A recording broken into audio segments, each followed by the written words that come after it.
আসসালামু আলাইকুম। আশা করি সবাই ভালো আছেন। আল্লাহর রহমতে আপনাদের দোয়ায় আমিও ভালো আছি। আজকে বিলের মধ্যে যাচ্ছি, মূলত আমাদের যে পাটের জমি সেইটাতে কিন্তু এখন আমাদের যে শেষ পাট বাছনটা সেটা চলতেছে। আর সেই পাট বাছার জন্য মূলত আমি বিলে যাচ্ছি। তবে বিলে যাওয়ার সময় একটা জিনিস খুব ভালোভাবে ফলো করলাম যে আমাদের বিলে এবার প্রচুর পরিমাণে পতির জমি আছে। আর এই পতির জমিটা থাকার মূল কারণ হচ্ছে ভুট্টা। ভুট্টা যখন উঠে এর পরবর্তীতে পাট বোনার সময়টা চলে যায়, যার কারণে কিন্তু সেই জমিগুলো এখন পতিতে আছে। আমাদের পাটের জমিতে আমি চলে এসেছি, এসে দেখি যে আব্বা এর আগেই চলে এসেছিল। আব্বা কিন্তু এই জমিতে এখন পাটের যে বাছনগুলো সেটা দেওয়া শুরু করেছে। আপনারা যারা আমার ভিডিওগুলো দেখেন তাদের প্রতি একটা বিনীত অনুরোধ রাখতে চাই, অবশ্যই আমার ভিডিও তারাই দেখেন যারা কৃষিকাজ ভালোবাসেন, গ্রামীণ জীবনের বৈচিত্র্যময় যে ভিডিওগুলো সেগুলো ভালোবাসেন, যারা খামার পছন্দ করেন, যারা পশু পাখি প্রেমী আছেন তারা। আপনারা যারা এই ভিডিওগুলো দেখেন আপনাদের প্রতি বিনীত অনুরোধ থাকবে একটি লাইক, একটি কমেন্ট এবং একটি শেয়ার। তাহলে আমি নতুন নতুন ভিডিও বানানোর জন্য আরো বেশি উৎসাহিত হব।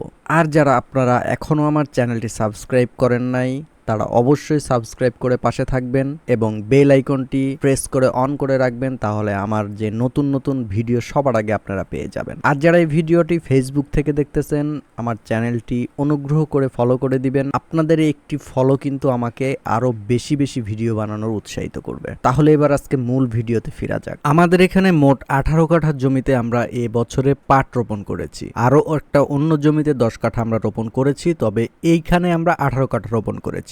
এইটাতে যখন আমরা পাটটা রোপণ করেছিলাম তখন বৃষ্টি একটু কম হয়েছিল, যার কারণে প্রাথমিক পর্যায়ে গাছগুলো একটু কম বের হয়েছিল। যার কারণে গাছগুলো যখন 1-1.5 হাত বড় হয়েছিল তখন কিন্তু আমরা একটা বাছন দিয়েছিলাম, মানে যেখানে একটু ঘন ছিল, যেখানে একটু গাছগুলো বেশি ছিল সেখান থেকে আমরা তুলে দিয়েছিলাম। কিন্তু আজকে একটা জিনিস লক্ষ্য করতে পারলাম যে কিছু কিছু গাছ এখনো 1 হাতের মতন আছে আর গাছগুলো অনেক বেশি হয়ে গেছে। তার মানে এইটা বোঝা যাচ্ছে যে ওই বাছনের পরবর্তীতে যখন বৃষ্টিটা হয়েছিল তখন যে বীজগুলো এটা নিচে পড়েছিল সেখান থেকে হয়তো বা আবারও যে গাছগুলো সেগুলো বের হয়েছে। আর প্রাথমিক পর্যায়ে যেই পাটগুলো আমরা বাছন দিয়েছিলাম এর মধ্যেও কিছু কিছু পাট ছোট অবস্থায় আছে আর কিছু কিছু পাট কিন্তু অনেক বেশি চিকন অবস্থায় আছে, যার কারণে কিন্তু এই পাটগুলো এখনো ঘন দেখাচ্ছে। এখন আজকে আমরা একদম পরিপূর্ণভাবে বাছন দিব যেন কাটার আগে আর আমাদের এই জমিতে বাছনজনিত কোনো কাজে যেন না আসতে হয়। তার কারণ এখন কিন্তু পাটের পরিচর্যা যেটা বলা গেল সেইটা কিন্তু একদমই শেষ পর্যায়ে আছে। আর 1 মাস পরে কিন্তু আমাদের এই পাটটা কেটে তারপরে আমাদের পানিতে ভিজাইতে হবে।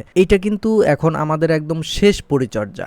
এরপরে আমাদের পাটের জমিতে শুধুমাত্র দেখার জন্য আসতে হবে যে কি পরিস্থিতি। তার কারণ দেখতে পারতেছেন পাট কিন্তু একতাল পরিমাণ, মানে আমাদের মাথার উপর দিয়ে কিন্তু এই পাটটা কিন্তু এত বড় হয়ে গেছে। আর এই পাটটা শেষ বাছাই দেওয়ার মূল কারণ হচ্ছে এই পাটটা যখন কাটবে এর মধ্যে যদি ছোট বড় পাট থাকে তাহলে কিন্তু কাটার ক্ষেত্রে খুবই সমস্যা হয়। আরেকটি মূল সমস্যা হলো মোটা পাট এবং চিকন পাট, এইটা যদি একসাথে ভিজানো হয় সেই ক্ষেত্রে জাগ আসতে একটু সমস্যা।